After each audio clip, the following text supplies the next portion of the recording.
Hey, what's up, Outkick fans? I'm Kurt Schilling. You know me as a 3-time World Series champion. I'm joining Outkick to bring you a brand new baseball show where we talk about everything, but only baseball. And you should subscribe to the podcast on Outkick's YouTube and search for the podcast exclusively on Spotify. As if the McCrispy couldn't get any better, Bacon and Ranch just entered the chat. The Bacon Ranch McCrispy, available at participating McDonald's for a limited time. Ba-da-ba-ba-ba. The Purple Mafia, with your host, Paladino Joey. Well, we'll see. The doctors would disagree, but what do they know? So let's just say that you'll pay me because it's in your interest to pay me. Is it worth it? I mean, you've won. You want to wipe everybody out? I don't feel I have to wipe everybody out, Tom. Just my enemies. That's all. My father taught me many things. He taught me, keep your friends close, but your enemies closer. These are wonderful things that we've achieved, and there's no limit to where we can go from here.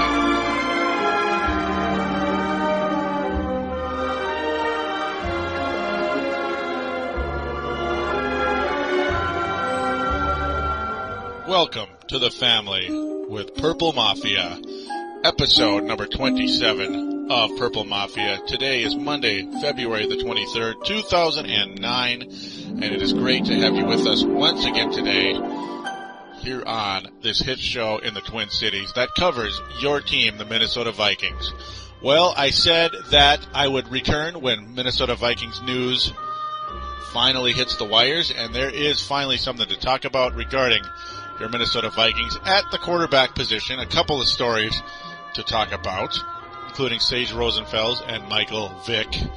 Two very contrasting stories, two very contrasting situations with both quarterbacks. So we will get into that very shortly. We will have a new poll today. But first and foremost, Purple Mafia is available on thesportstuff.com and iTunes, and I thank each and every one of you for downloading and listening to this wonderful show. Now, on thesportstuff.com, we would like you to join our family on there as well. As on the front page, there is a button that says TSS Boards in the upper right-hand corner. Click on that. That is how you will be prompted to sign up and be a part of this team. And as soon as you do, there is a little bar, or as you're signing up, there's a small bar that says referral. Simply type in Paladino Live, 2 words, Paladino Live. That says who referred you. It is not about money. It is about saying I care about this website, and the more referrals, the better. I would like to get as many of you on this website as possible. That is how we can interact with other members on the boards. We can support our Vikings and not just hear about other teams all the time. We want to talk Vikings here on thesportstuff.com, so please sign up and be a part of things. That is also how you can vote on the polls, which is generally in the podcast section. Click on podcast and Purple Mafia, but on today's poll, well, you're going to have to click the NFL section, Minnesota Vikings, because I made a dopey mistake and signed it up in the Vikings section. Oh well, I mean, either way, still same thing, I guess. All right, so with no further ado, I'm going to take us a quick break, and we're going to talk some Minnesota Viking trade rumors. Here on thesportstuff.com, we're bursting in blue with Timberwolves Explosion. Timberwolves fans, your show has arrived at last as we bring in a new era with Al Jefferson, Kevin Love, and Mike Miller. We're available on thesportstuff.com and also available on iTunes. Download and listen to in-depth and detailed coverage of your favorite team. Show your true blue and join this explosion of Timberwolves basketball.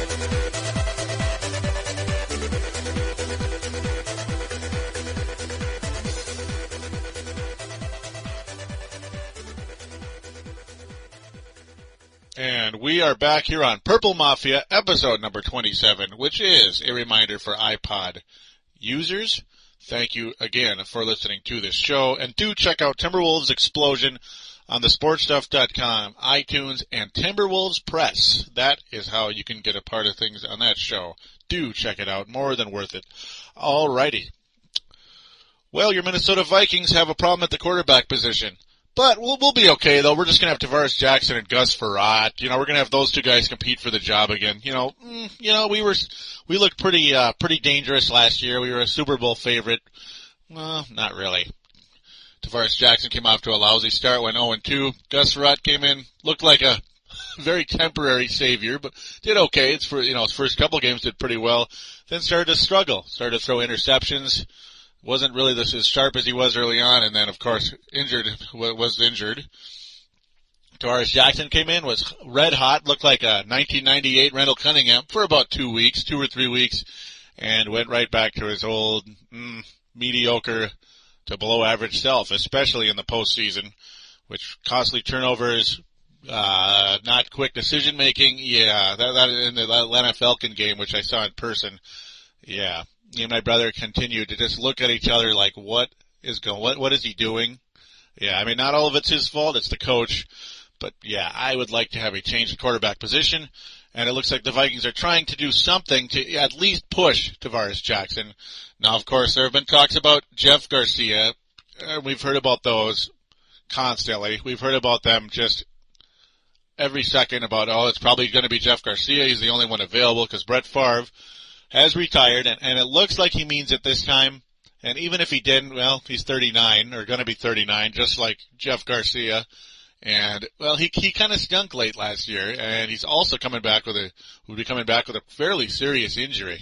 So, I don't know. At 39, I don't know.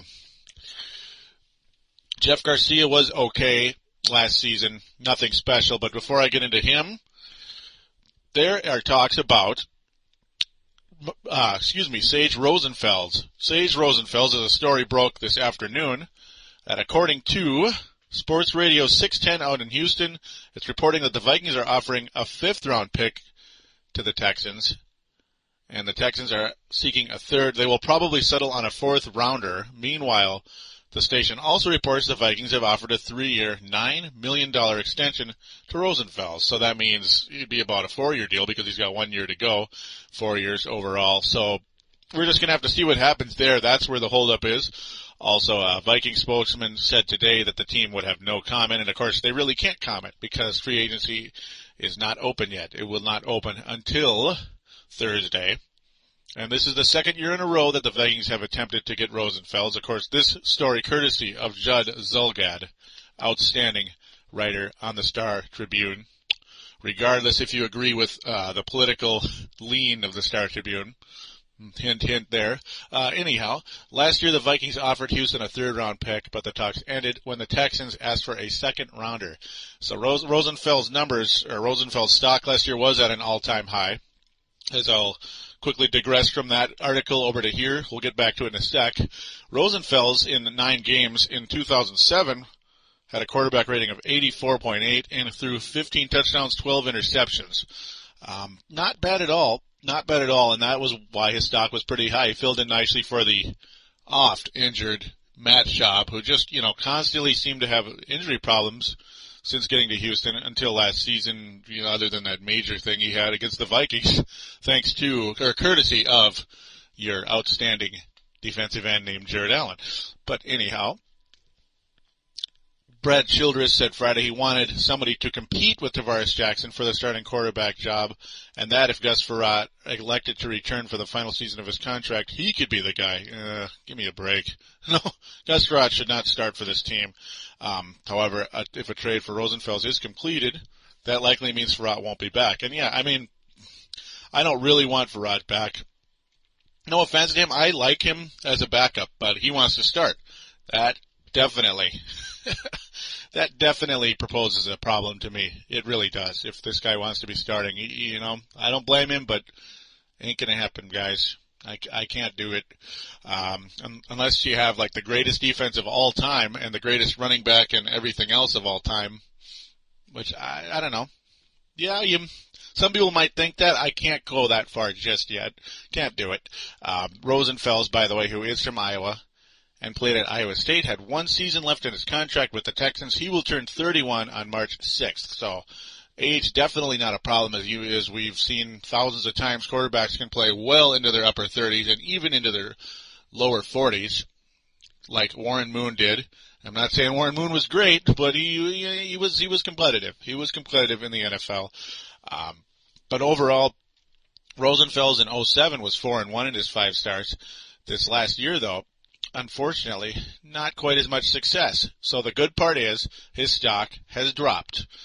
Now, we just hope and pray that it was just one bad year. That is also the other thing. You got to just hope and pray. He was 2-3 last year in the 5 games he got to start. And his stats last season, well, his quarterback rating, not so horrible, but not great, 79.5, 6 touchdowns and 10 interceptions. Now notice he does throw interceptions. That's another thing to factor in. Overall, his career totals are 30 touchdowns and 29 interceptions. So, yeah, he looks like he gets about as many interceptions as he throws touchdowns, regardless if he's having a good year or bad.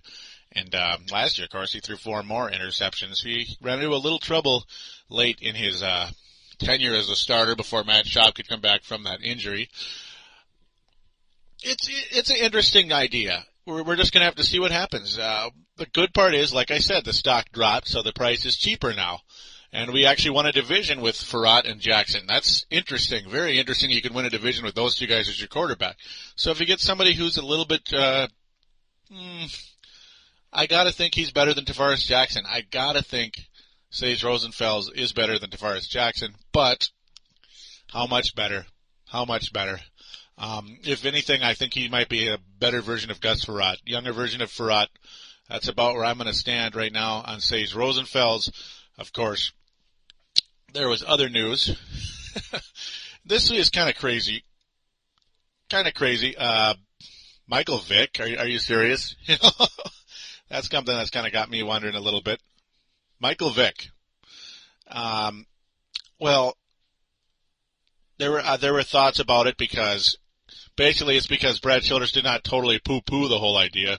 Well, Judd Zulgad is at this point in time because he says, given how much owner Ziggy Wilf and Brad Childress have preached the importance of character on their football team, it seems extremely hard to believe that the incarcerated, yeah, that's kind of a problem. Michael Vick is going to end up in purple. So how did the AP writer end up thinking there was a chance the Vikings would have interest?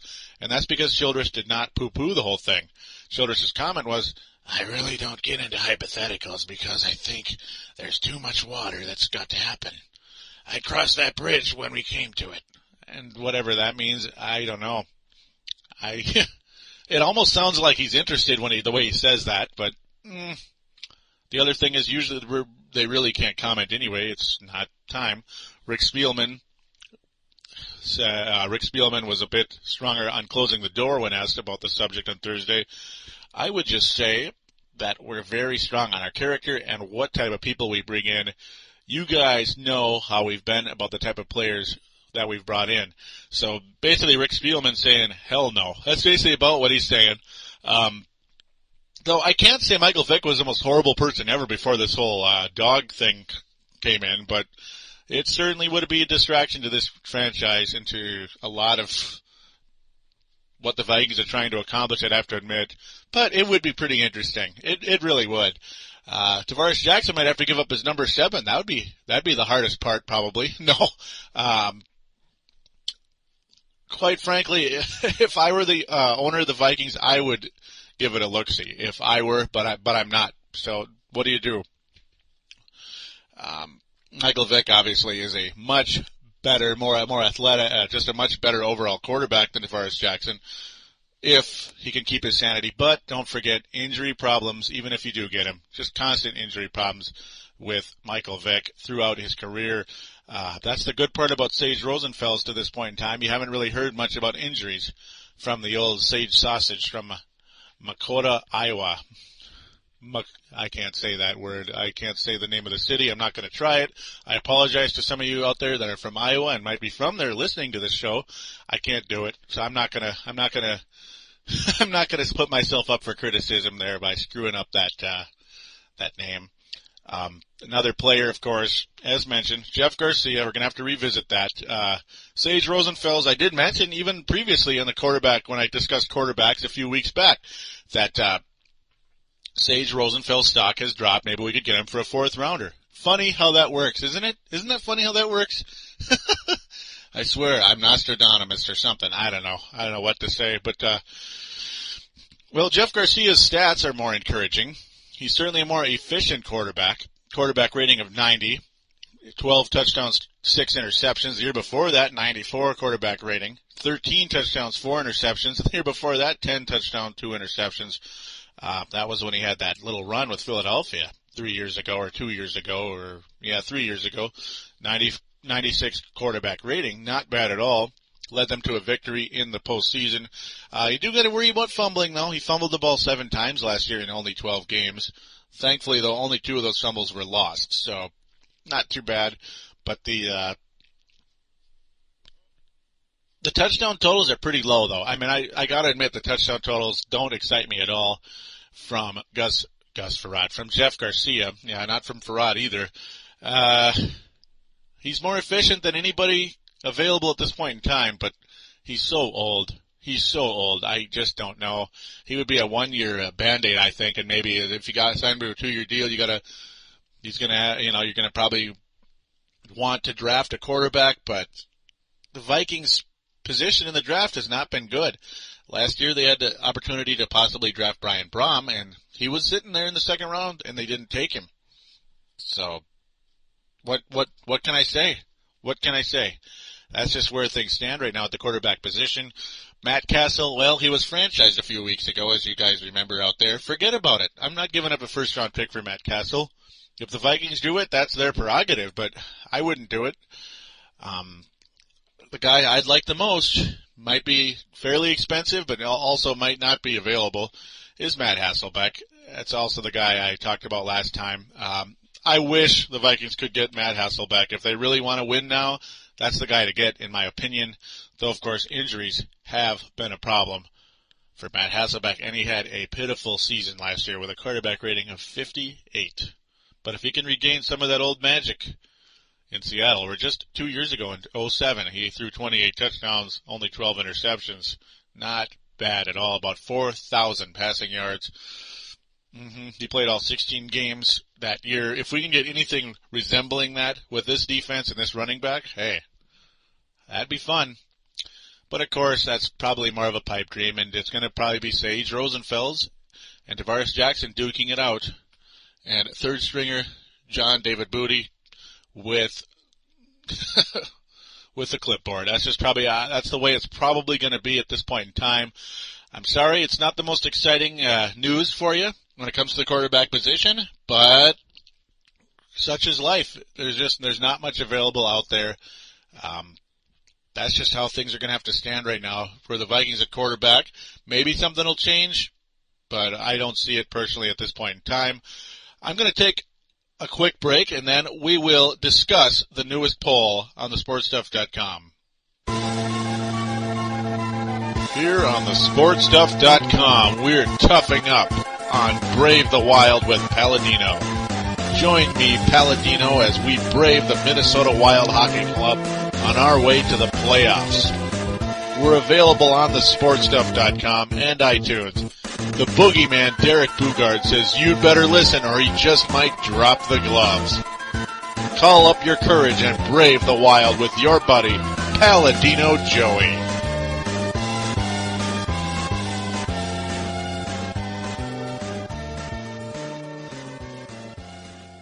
And we are back here on Purple Mafia, again, episode number 27. A reminder for iPod users, do check out Brave the Wild, Minnesota Wild Hockey Podcast, available on thesportstuff.com and iTunes. More than worth it. That show is definitely on the uptrend as the downloads have been increasing week by week. Very exciting. Alrighty, just like this show, who's been doing fantastic, and I love it. Now, as I said earlier, normally I put the polls for Purple Mafia in the podcaster section where it says Purple Mafia. That would make lots of sense, wouldn't it? It really would. But I screwed up and I put it in the Minnesota Vikings section. I mean, that's not so bad. I mean, it's pretty easy to find. Just go to NFL Minnesota Vikings. You'll see it right in front of you on the sportstuff.com boards. Please do go on there and vote. The question is, of course, centering around Sage Rosenfels. And the question is, would Sage Rosenfels resolve the Vikings quarterback woes? The 4 choices are absolutely. He's a diamond in the rough. The second, maybe, but better than T-Jack at least. 3, probably not, doesn't remedy much. 4, I'd rather have a Sage sausage than Sage Rosenfels at quarterback. So that's where things stand right now with the Vikings, and that is the poll. Please get on there and vote. My personal opinion is maybe, better than T-Jack at least. That's where I stand at this point in time. That's where I'm going to have to stand. Definitely not the greatest thing ever, but could be better than T-Jack. So we'll see what happens. Please get on there and vote, and I want to thank each and every one of you for listening. And I will be back as news breaks regarding your purple, as we would like you to join the family here on Purple Mafia soon for episode number 28. Hopefully some cooler news will be coming soon. Talk to you then.